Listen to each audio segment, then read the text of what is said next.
The tale of William Longspee is one of heroism, rebellion, and bad fortune. At his height, he was a dashing knight and commander, and at his lowest, a rebel who joined foreign forces against the king. And, without further ado, let's get stuck in.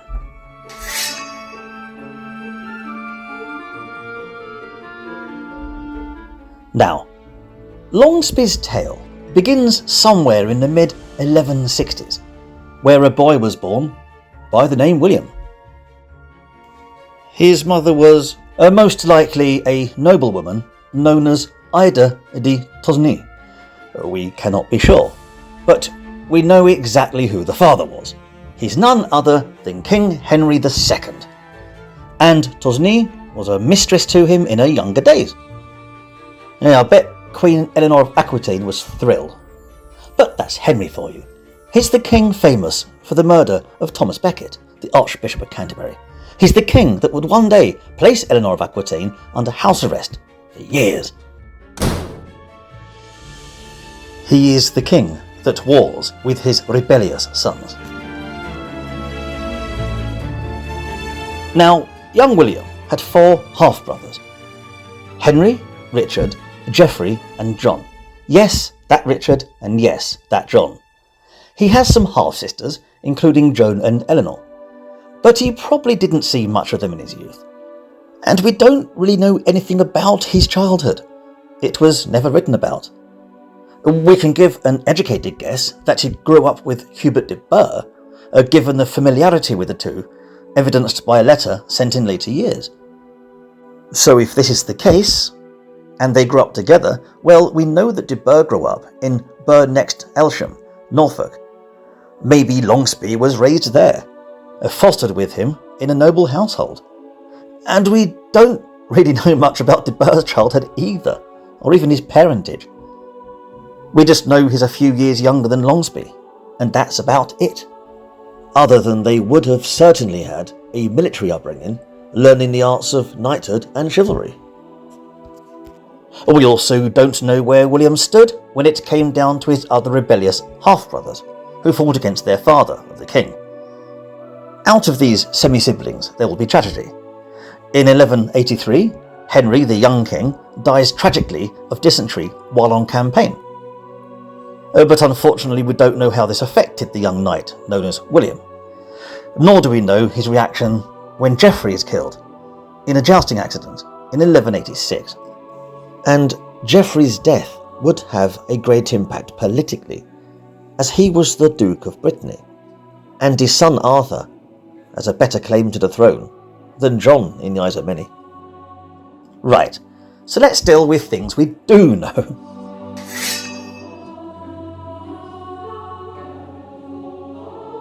We first see Longspee arrive on the scene in 1188, where he is officially recognised as the son of Henry II.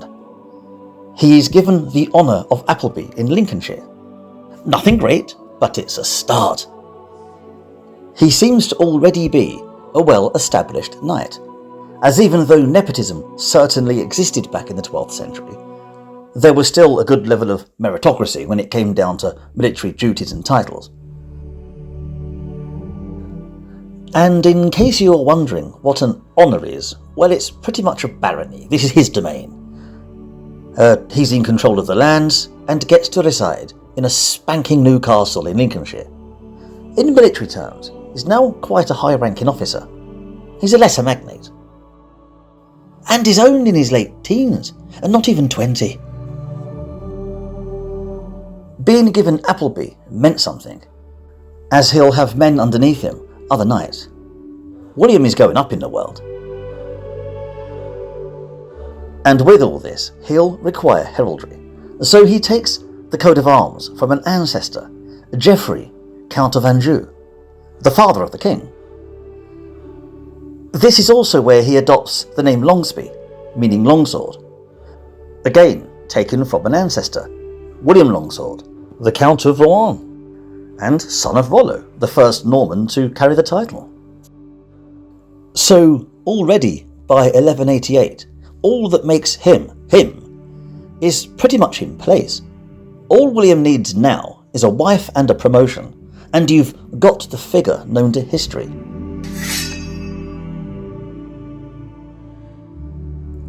The next year, 1189, King Henry II dies a broken man, and the eldest brother takes the throne as Richard I, the Lionheart. At Richard's coronation, the Earl of Salisbury carried the royal sceptre, while Longspee's half-brother, John, carried one of the ceremonial swords. Now this Earl is also the Sheriff of Somerset and Dorset. He's an established military man. And this Earl has a daughter, the only surviving heiress to his lands and titles, the 2-year-old Ella of Salisbury. And when the Earl passes away in 1196, he leaves the now 9-year-old Ella as the sole heiress of the domain of Salisbury. And it's here where we start to learn more about Longspee, whose marriage to Ella is arranged by the new king, Richard. Okay, sure, he's in his 20s and she's only around 9 or 10, but do remember that medieval customs worked differently.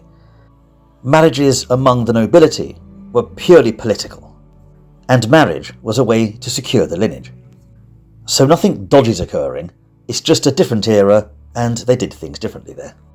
Right, anyway, but this means that all of a sudden, Longspee is an earl.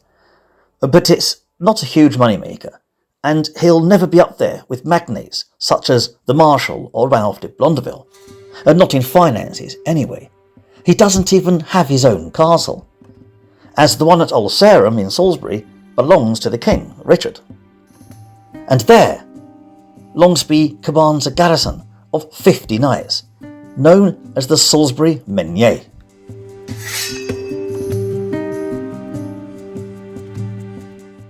There is no record of Longspee ever taking the cross, so he probably didn't accompany the Lionheart on the Third Crusade.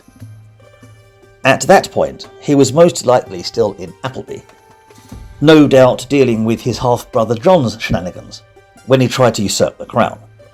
But when the king arrives back in the kingdom, and when Longspee becomes Earl of Salisbury in 1196, the Lionheart sets out once again with an army, this time to war against his bitter rival, Philip Augustus of France. And William Longspee is one of the magnates who accompanies him on this campaign. This would be the beginning of a rich military history, putting the fight to the forces of the French king. And between 1196 and 1198, he's even attesting charters for Richard the Lionheart at Chateau Gaillard. And when the Lionheart is mortally wounded at the siege of Chaillot, William Longspee swears fealty to his other half-brother, the now King John.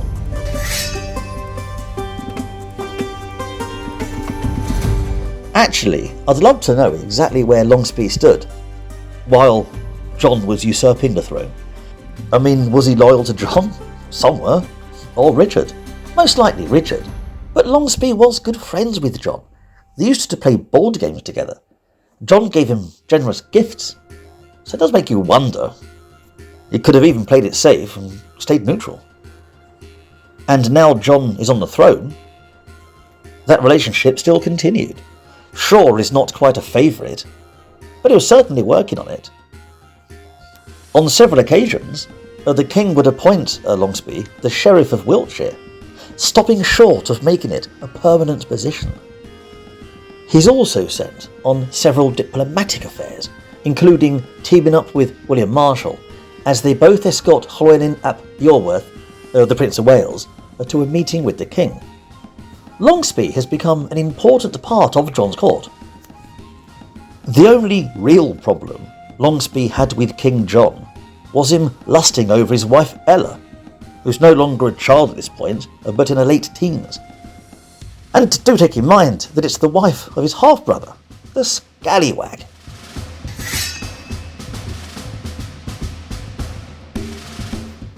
Now, as I said earlier, Longspee had another half-brother, who died in a jousting accident some years ago. Geoffrey, Duke of Brittany, and that Geoffrey had a son called Arthur. I also stated that it could be argued that the young lad had a better claim to the throne than John. Right, because the concept of passing the crown to the eldest male heir wasn't really set in stone yet. William the Conqueror had passed it to his next son Rufus, and here Richard the Lionheart was toying with the idea of bypassing John altogether in favour of Arthur, his nephew. But Arthur is good friends with the French king, which would make the English crown a vassal of France, or even worse. And Richard wasn't having any of that, so John ends up becoming king. All is well. Except it isn't, as politics are coming to a head over on the continent. Arthur is still firmly loyal to King Philip of France, who in turn supports his claim to the English throne. In 1200, after his coronation, John headed over to the Channel to meet with them, which concluded in the Treaty of Gulay. The result, among other things, was Philip Augustus removing his support of Arthur as King of England. He would accept John instead. Good, nice.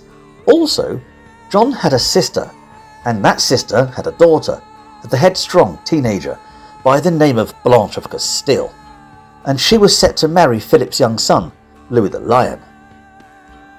But all this is falling apart by the time 1202 rolls around.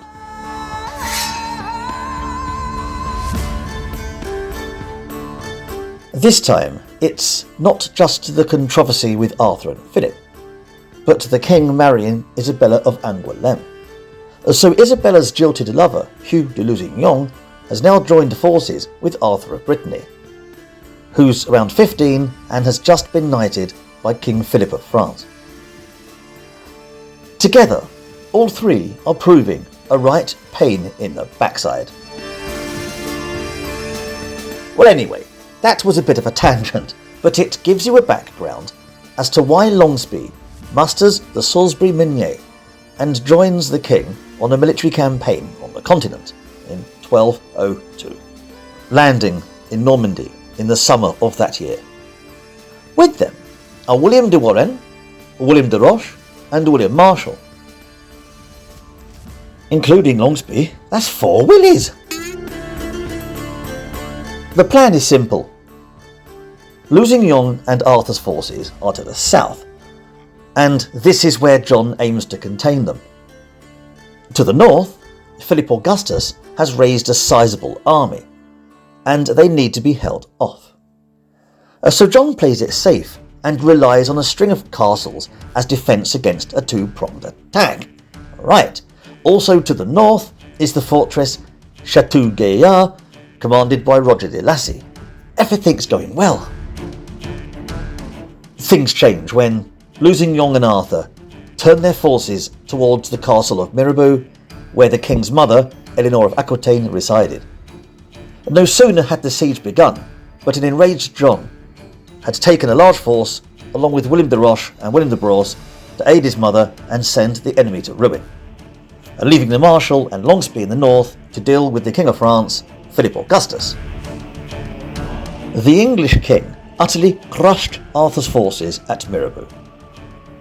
The entire rebel leadership is captured, including Arthur and Lusignan, meaning in the north, Philip of France has no support from the south. He has no option but to retreat. And as he did so, he was harassed by the Marshal and Longspee's forces all the way. And Longspee had opted for lighter armour to outmaneuver the French. That was until the famous French knight Guillaume de Bar was sent in to drive them back. But like always, while Longspee and the Marshal are keeping the French at bay, John is being John. Because word gets out that John is keeping his prisoners in awful conditions. Apparently he's starving some prisoners to death. Arthur, meanwhile, is being held at Chateau de Falaise, under the protection of Longspee's childhood friend, Hubert de Burgh. And already there's been an attempt at the young lad's life. It's like John's doing his best to be hated. These are events that turn people against him. William de Roche, for instance, he switches sides and allies with the French, and Philip Augustus, emboldened, is driving the English back, is taking the fight to John. John has rescued a defeat from the jaws of victory.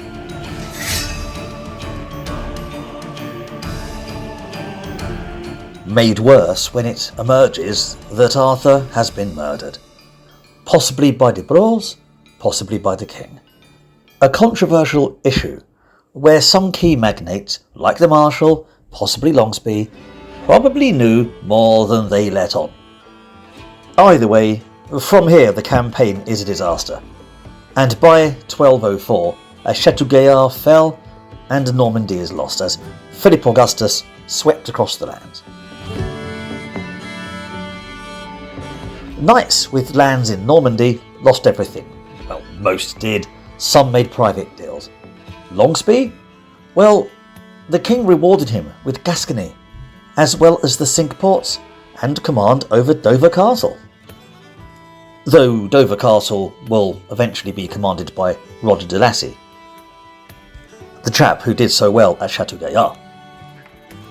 And what Longspee has been given is actually more than what the Marshal could be trusted with, because the Marshal has fallen out with the king following land disputes on the continent. Before I go on, I'll say at once that this map is correct. Leeds is not in the wrong place. This is a different Leeds. This is Leeds in Kent.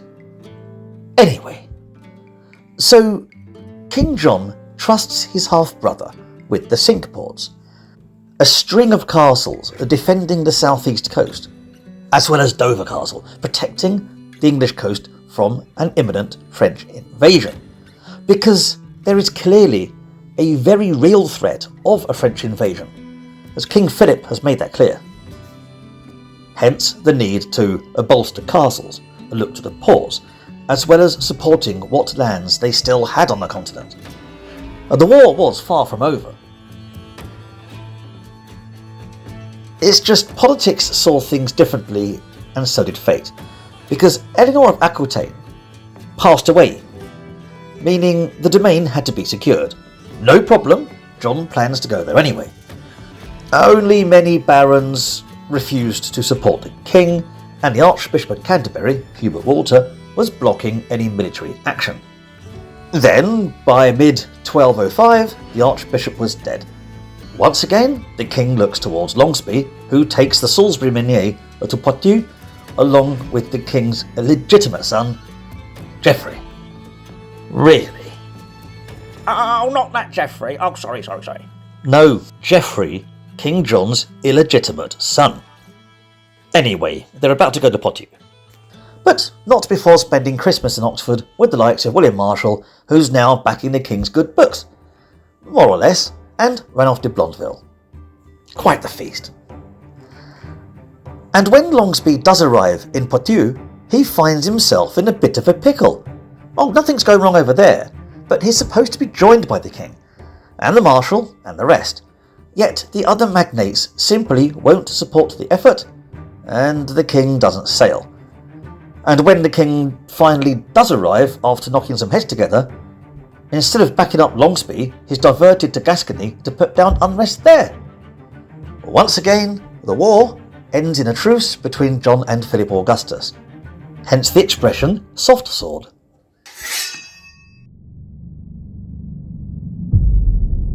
For all John's faults, Longspee remained loyal to the half-brother he was fond of. Unlike many other magnates, he was always by the king's side. One of the best commanders in the kingdom.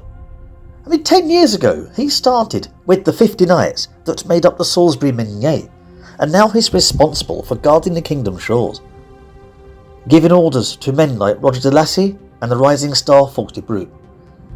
Even when the king gets not only excommunicated, but annoys the Pope so much he places the entire kingdom under an interdict, pretty much shutting the church, and thus God, off from the people, Longspee stays ever loyal. And then you've got men like William de Braose, who dramatically falls from grace. His relationship with the king turns to hatred.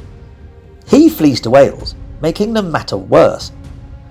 Even the Marshal, who though legendary, was once again out of favour with the king, because he's loyal to the crown and not necessarily the man who wears it. Generally, arguments between John and the magnates are tended to be silly, trivial matters, easily resolved. This just isn't the case with de Braose though, and it's Longspee who is charged with watching over the Welsh marches, no doubt keeping de Braose in check while he is in hiding. If you want more about the shenanigans between the king and de Braose, and then I will put a link in the description, but it's basically currently a debacle over argument in Ireland, made ever sour by the legacy of Arthur. And it's not just de Braose, but the Marshal and de Lacy, they're also in a pickle.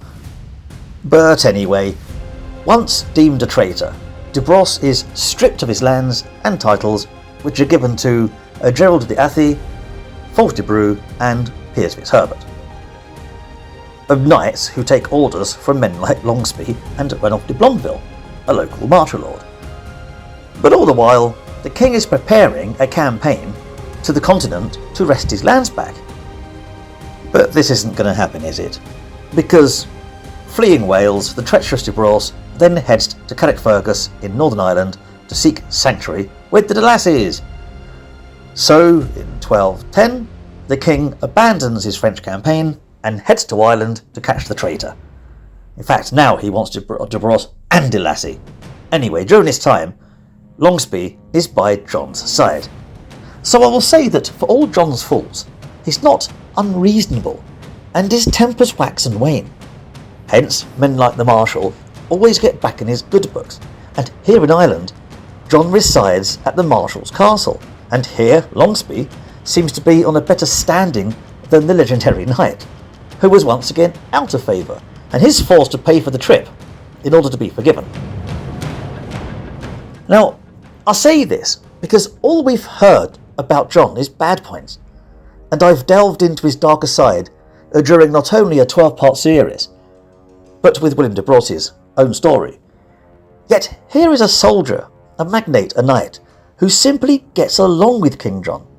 There are no mood swings, no impossible demands. Outside of the king eyeing up his wife, Ella, there is no bad blood between them. So it does make you wonder. Now, de Braose ends up fleeing to Wales, joining with Prince Llewellyn in his rebellion against the English. So we can only assume that Longspee was either dispatched around this time or prior, because it's Longspee, together with Ranulph de Blondeville, who clash with the forces of the Welsh rebels and de Braose. The chroniclers at the time tell us that Ranulph and Longspee burned the fields and slaughtered livestock in a scorched earth policy, an effective tactic that, along with several skirmishes, utterly crushes the rebellion, and Prince Llewellyn surrenders. The conflict is over. And now it sounds awful, and quite brutal for someone like Longspee, who seems to emerge from the chronicles of Wendover and Coggeshall all squeaky clean and the epitome of chivalry. It's hard to see him torching fields. It's too easy to point the finger at Ranulph de Blondeville, a known grumbler who's known for being at odds with King John's son Henry III. Yep, blame Ranulph for the harrying of Wales. But Longspee will adopt this again in the future, and we can now look at the 1202 campaign in a new light. As we know, he was harrying Philip Augustus's forces as he retreated. Did this also involve burning fields? Is this what provoked Guillaume de Bar to turn his horses back and drive them off? No, not drive his horses back. Longspee's men.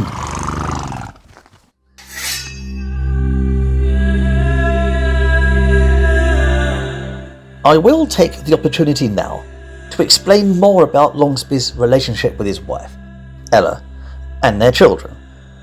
I mean, sure, very little is written about their home life, but that's a good thing, right? No scandals, not even invented ones. So presumably they were happy together. I mean, they had 8 children that we know of, 4 boys, 4 girls at least, though I'm not going to spend another hour detailing them. But they've got quite the brood. The only real trouble that Longspee will face regarding home life will be when he stays at Old Sarum in Salisbury, due to the squabbles between the military and the church. Politics started by the previous Earl, the Countess Ella's father, not helped by the clergy of Salisbury, who at this time are run by 2 brothers, Hubert and Richard Poor, Hubert being the bishop, Richard being the dean. Sure, Richard will become the Bishop of Durham, but in a few years he'll be back in Salisbury to replace his brother as bishop. Nepotism at its finest. And talking of nepotism, Old Sarum is still a royal castle, and Longspee's half-brother John is the owner, and he's currently expanding it, creating a new feasting hall, all the luxuries. If it wasn't for the bitter winds in winter, it may have been a lovely place. And when the clergy moved from Old Sarum to a new site in Merrifield, modern-day Salisbury, Longspee and Ella lay the first 5 foundation stones that would one day become the cathedral. But that's in Salisbury, and he certainly would have travelled about, spending time in Dover, especially given the threats from France. And this pretty much brings us up to the next conflict, as the king is set to wrest Normandy back from the French, in his final struggle in the Anglo-French War.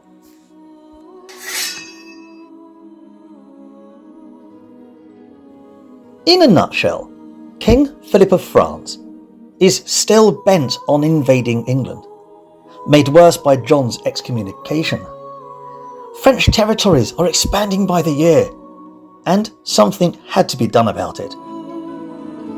And it wasn't just England that was worried, but the Holy Roman Empire, as well as Flanders, Boulogne, among others. Then, in 1213, Philip Augustus launches his attack on Flanders, intent on defeating Count Ferrand, who ruled the domain, pretty much besieging Ghent and looting the general area of Bruges. He's even attacking Ypres. King John had no choice but to act, and sends a force to support Count Ferrand.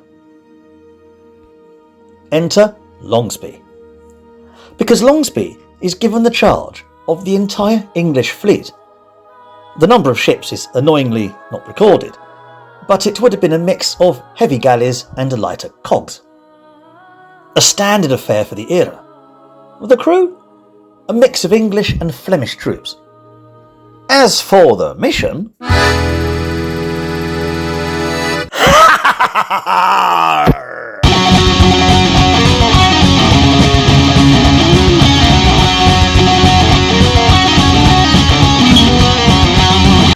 As I was saying, Longspee's mission was to cross the Channel and land in Flanders, and create a beachhead, and then assist Count Ferrand against the French.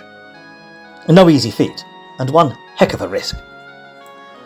But history was made on the 30th of May, 1213, because Longspee's fleet is scouting the coast, looking for a good place to land. Lo behold, a sizable fleet docked at Damme. Now at first, Longspee cannot ascertain whether they were Flemish or French, but once he learns they were loyal to Philip of France, this is a French fleet, he descends upon them with fury, intent on sending the entire fleet to the watery depths. This fleet was most likely assembled with the intention of invading English shores, as King Philip's army is still close by. He's besieging Ghent. And this fleet is led by a knight familiar to Longspee, Sir Veric de Mouillon. He's one of the chaps captured back at Mirabeau. He was imprisoned in Corfe Castle until pardoned by John, because Mouillon's a bit of a mercenary and is even made Seneschal of Poitou. But his loyalty appears to have been round and shiny, and now in 1213 he's taking coin from France, and Mouillon's fleet is the one beached at Damme, while his crew is raiding the countryside for supplies. As for numbers, we only know that they outnumbered the English fleet and had at least 400 ships. Exact numbers just aren't recorded, or if they were, they've long been lost.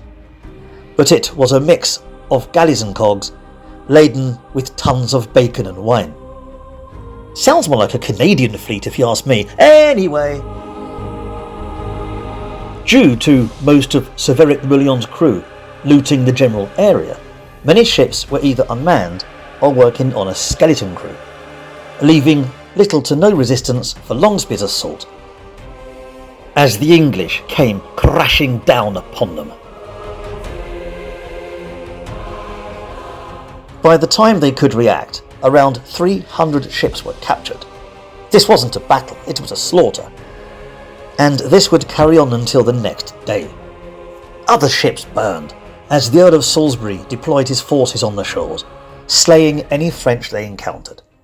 The Flemish contingent, who had come with Longspee, charged into the fray. They had everything to lose. This was their land. Quickly supported by the rest of the English army, it pushed forward. Then, learning the port of Damme was strongly defended, the Flemish forces advanced to Braose, driving the French from the town. It was too much for Sir Veric de Mouillon, who fled with the survivors of the massacre.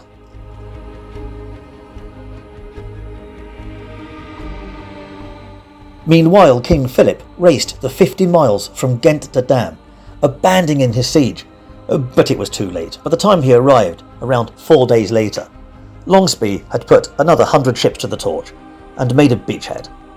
And even though the loyal French army won some ground on their arrival, there was no way he could rescue a victory here. Out of desperation, the French king had no choice but to set fire to his own fleet, rather than let it fall into English hands.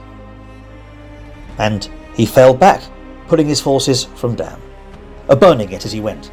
Philippe would burn many villages in his frustration. The battle was over. Longspee had utterly destroyed the French fleet at the Battle of Damme. And what a victory it was! This may have been the greatest naval battle in English history.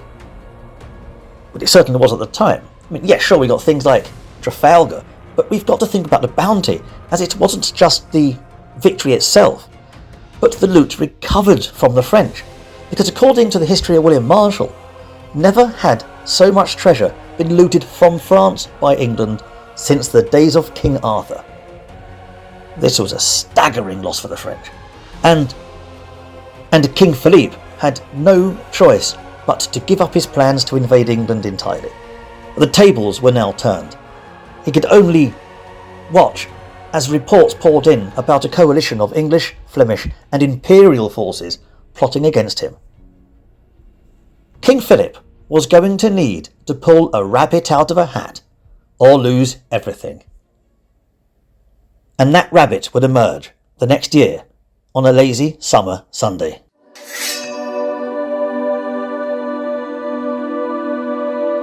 Following the victory at Damme, on the 10th of June 1213, King John summons a muster at Portsmouth in preparation to reclaim the continental lands. And while this is going on, once again he looks to Longspee and sends him to Flanders to meet with Count Ferrand, the chap they previously aided at Damme. The plan is to give him a donation of 20,000 marks in turn for loyalty. This works, and Ferrand becomes a loyal ally to the new coalition feared by the French king. Worse, Longspee is in the lowlands, rallying lord after lord, including Count de Martin of Boulogne. A massive army. Even the Holy Roman Emperor Otto IV is on board, and his imperial army is on the march to meet with Longspee and Count Ferrand. All the while, pushing into French territory, putting the battle to Philippe.